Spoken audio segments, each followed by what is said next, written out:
All right, it's that time again, time for another Sunday video. And this time, let's go ahead and talk about how to stay warm in cold weather with high winds. Let's get to it. So today we're in luck. There's almost no wind. We got overcast skies and a high of 35 degrees Fahrenheit. Now, that, where I live at, that's a good day. We can dress light hoodie and be out here moving around, and there's no threat of sweating underneath or through our clothing, and we can get, for the most part, the work or task that we want to get accomplished, we can get it accomplished.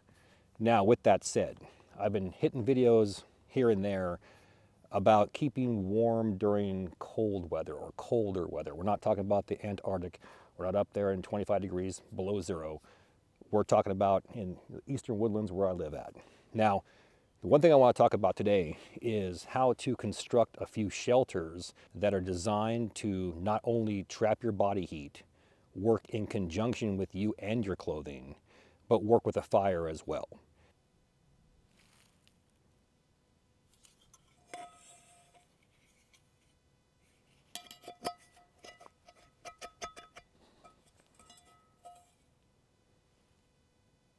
Now, before we get too far down the trail, we have 100 Corporals Corner big boy skillets with our removable handle dropping to my website as we speak.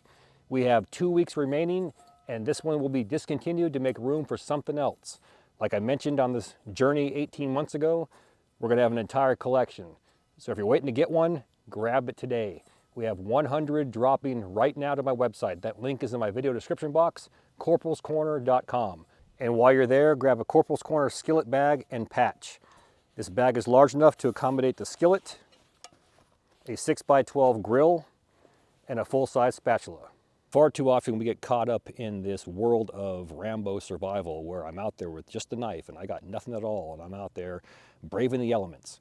When in reality, if you simply prepare by thinking ahead and carrying the items that you need that work in conjunction with each other, you'll have everything out there in anything from a 10-pound to 25-pound kit that is meant to be used while you're out there. I'm a firm believer in if you carry the gear, you use the gear. There's no need in laying out there on top of a windy hill with wind blowing directly into your shelter, fighting the elements, with a shelter in a lean-to configuration like this and the wind blowing directly inside. It's uncalled for. One way to simply assess what gear you're gonna need while out in the woods: pack what you think you're gonna need and go out for anywhere from 1 to 3 days. Whatever items are not used at all, you probably can eliminate them from your kit. Once again, the point of carrying the gear is to use the gear.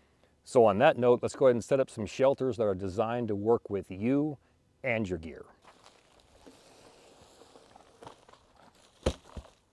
Now, this first shelter, in my opinion, is the absolute worst shelter to even try to use for conserving body heat or getting out of the wind. However, if you go ahead and lift one side up and lower the other one as low as possible, you can get that heat from the fire to go over top of that shelter, warming that tarp, trapping the body heat, and keeping you nice and warm. So on that note, let's go ahead and go with a low profile lean-to. Simply kick it off with 2 trees. You got 1 tree here, 1 tree there, and you find some sort of log in the back. All we're gonna do is we're gonna run a ridge line across our trees and get it down to a good 18 inches to maybe 2 foot off the ground, fire out front, and slope it down over that log. We're gonna take our cordage and we're gonna make a loop at the end of our line.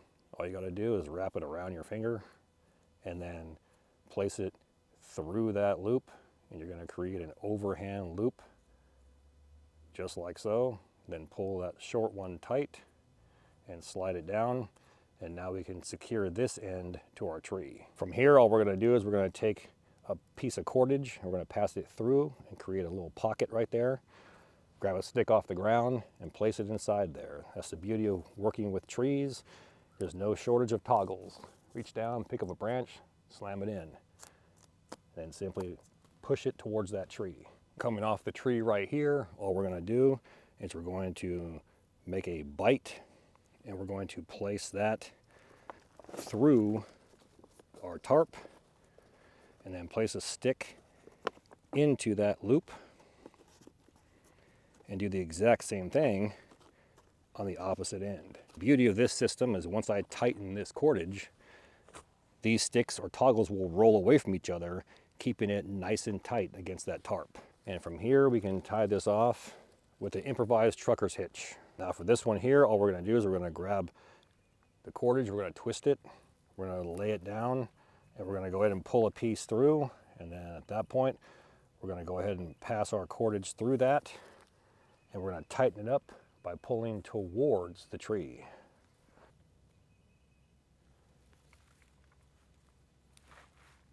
And we'll tighten this up, pinch them both together, drape it over, and actually pull a piece through towards my hand and lock it off. Just simply go to YouTube search and type in Corporals Corner Trucker's Hitch, and you're going to see exactly what I'm doing. There we go. The log's going to act as a backstop. So inside here, I have room to move around, toss and turn, roll from my side, roll to my back, and not worry about heat escaping out the back or wind blowing inside here. Can you tie this directly to this log? Yes, you can. If you have long stakes like this though, all you got to do, pull the tarp tight and stake it straight down.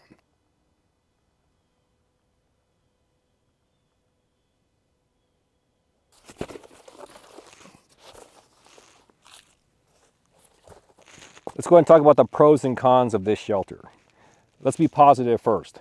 A pro, wind direction. If this shelter is set up with the prevailing winds at my back, it's going to blow right over top of this shelter. And that's excellent. With that backstop that we installed, if you packed mud around that, dirt, debris, etc., you won't feel any wind on your back whatsoever. The higher you raise that, the more room you're going to have. You can easily get yourself in here with your gear or two people hunkered together. Downside, the sides are open. You're open to the elements. If the wind direction were to change, it could blow right through here, this direction, or that direction, or from the front. However, using this shelter in conjunction with your clothing, with the fire out front, you're going to have that heat from that fire travel into this shelter, warming up the interior of the shelter, bumping up your body heat that's already being produced, as well as that heat layer going over top of the shelter, warming the exterior of this tarp. So, in my opinion, this is the worst shelter. However, doing it properly will increase your chances of survivability. Now, with that said, let's go ahead and move on to our next shelter. And that was a low profile lean-to shelter, which gives us coverage on one side. Now, technically we could say maybe two because we added a backstop, but in general, we get coverage on one side with a lean-to shelter. And once again, with winds, that is the worst shelter. However, beefing it up like that, you have a chance. Now, the key takeaway to this video is going to be low profile, low profile, low profile. So on that note, let's build a diamond plow shelter, which will give us coverage on three sides and get that thing as low as possible. There's a silver side and a blue side. Here's my opinion on this. This material could reflect, but then again, it might not. So who knows? But pick your poison. Let's play pretend and say that it does. Let's go ahead and flip it over.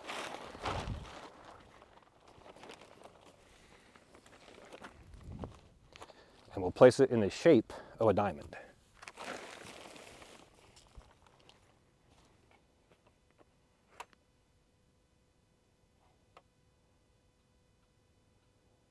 I showed something similar a couple weeks ago. All we're going to do here, in fact, there's the original hole right there. We'll just place it back in there and hammer this thing down as low as possible.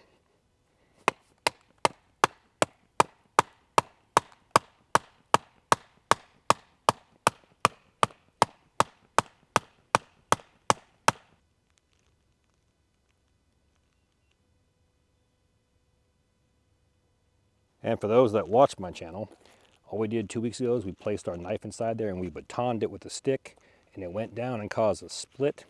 And we're going to lock our shelter off to that split right there. And there's one of 100 ways you can attach this. All we're going to do today is we're going to take a loop and we're going to pass it through that grommet and then stick it inside of itself, just like so. And it will lock down. Now we're going to take this loop and place it between our split stick. So we're going to slide that inside there, just like so. and then make an overhand knot right here. Go around and then back through, just like a pretzel knot. And we're going to slam that right up against that stick.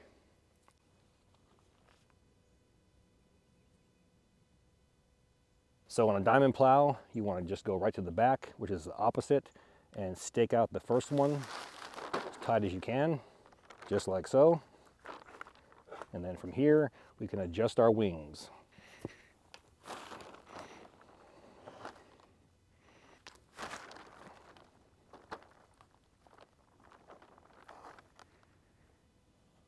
Here we have our basic diamond shelter or plow point shelter.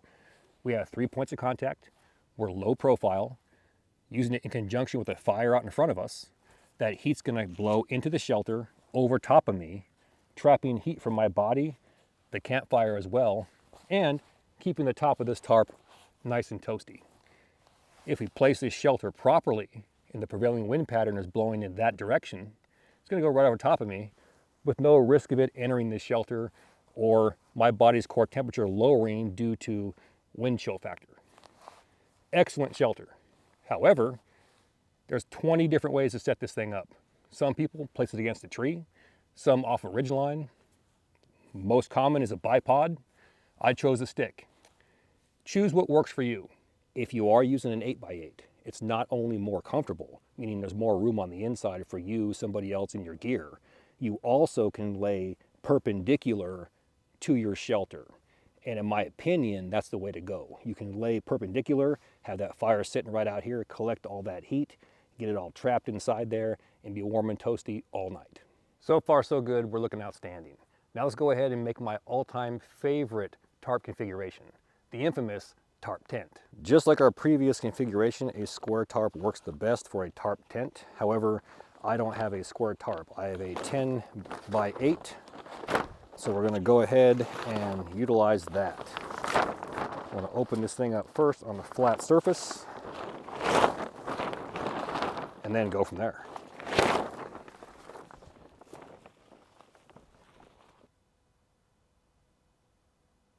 The point here is to turn this tarp into an actual tent. Like I said, a square tarp works best. The fact that I don't have one, I have to play trial and error. Usually I go to the second grommet or second loop and I begin from there. What I might do is try the third one and stake it out here and then the same on the opposite end. And then if it doesn't work, we can actually widen it out. But I think we're gonna go with a third one on each side.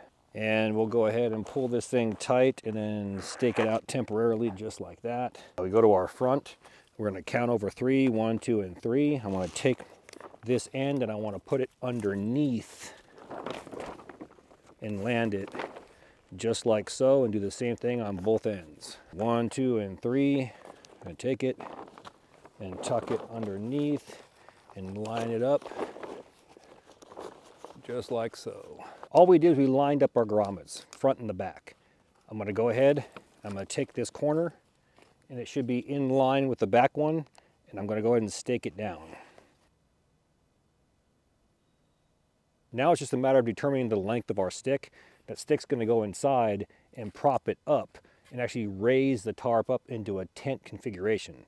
We're gonna place this on top of our stick. That way we're not gonna poke a hole through our tarp. But we'll get an idea of how long this stick needs to be. If it's too long, we can cut it down. So right there is where I wanna be. I'm thinking we cut a good maybe foot off of this.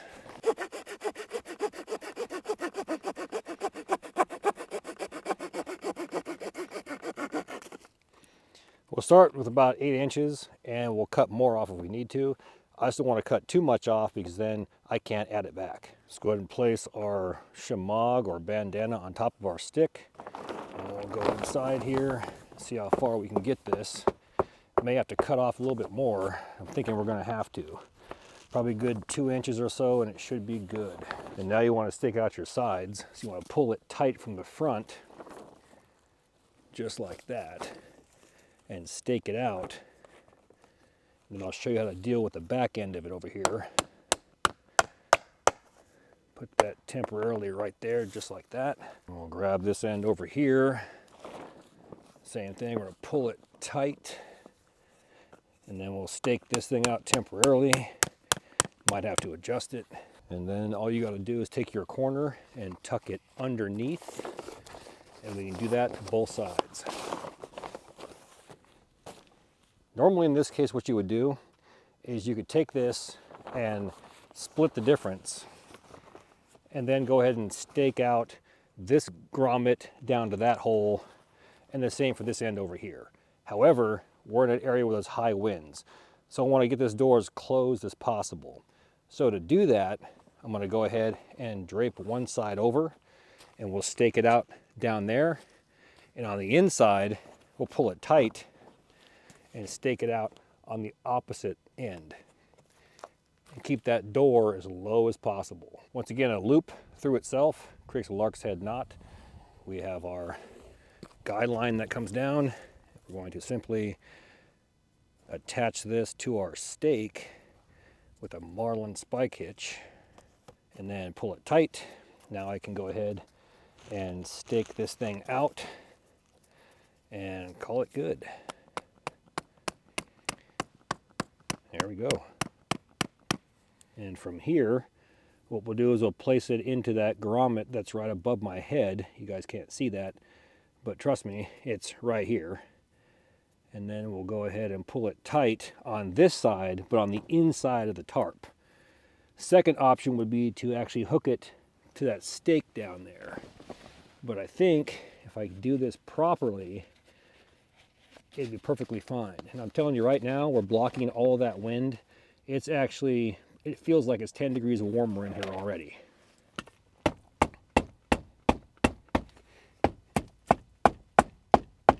All right, so this is an 8x10.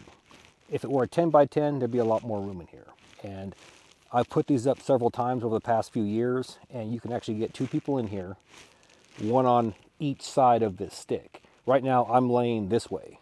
If you lay one person this way and one person over here, you can get 2 people in here with all of your gear. With that door being closed to that V configuration, it's probably about 20 inches off the ground. And here's the secret. The lower you make this pole, the wider the shelter is going to be. Thus, the lower that door is going to be to the ground. Make sense? Just being in here, I'm blocking that very slight breeze that was out there, and it feels like it's in the 50s in here compared to being 35 degrees outside. So I couldn't even imagine using something like this in conjunction with a small fire or even a long fire out there. It's going to heat this entire tarp up. Again, if the prevailing wind was blowing in that direction over top of the shelter, the door is right there, you're going to get zero convective breeze on your body or in your shelter whatsoever. And that's been the key of this entire video. Low profile shelters to eliminate that wind chill factor and keep you out of the wind. There's no reason, in my opinion, to lay in some windy open field or on top of a hill or a mountain in a lean-to configuration up like this with the wind blowing directly into your shelter and you're scrambling for warmth. There's no point. If that's the case, my opinion would be pack up, head home, practice these configurations, increase your skill set, then come back out. But yeah, I'm digging this one right here. The door is actually set up differently than what most people do. And in doing so, it lowers it down that extra foot. So in the future, I'm going to try to get a 10x10 and come out and actually see how low I can get that door. A simple fix to cover the door 100% would be, if you follow my videos, what do I carry? Poncho. You can read that poncho up on the inside or the outside, and your door's covered. And most importantly, if you follow my videos and bring the gear out and actually train with that gear and utilize it in conjunction with your body and your clothing, there's no reason in my mind at all that you should be worried about freezing to death in the woods.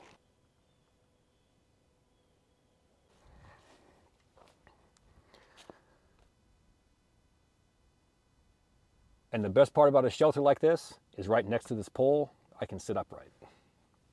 I'm digging it. Let's go ahead and get out of here. With that, all the gear in my videos can be found in one location, my website, corporalscorner.com. Now please do me that favor. Hit that like and subscribe button, then ring that notification bell. Once you ring that bell, please select all notifications. As always, thank you for your comments, views, and support. Thanks for watching. Get out in the field, have some fun. I'm going to catch you next time.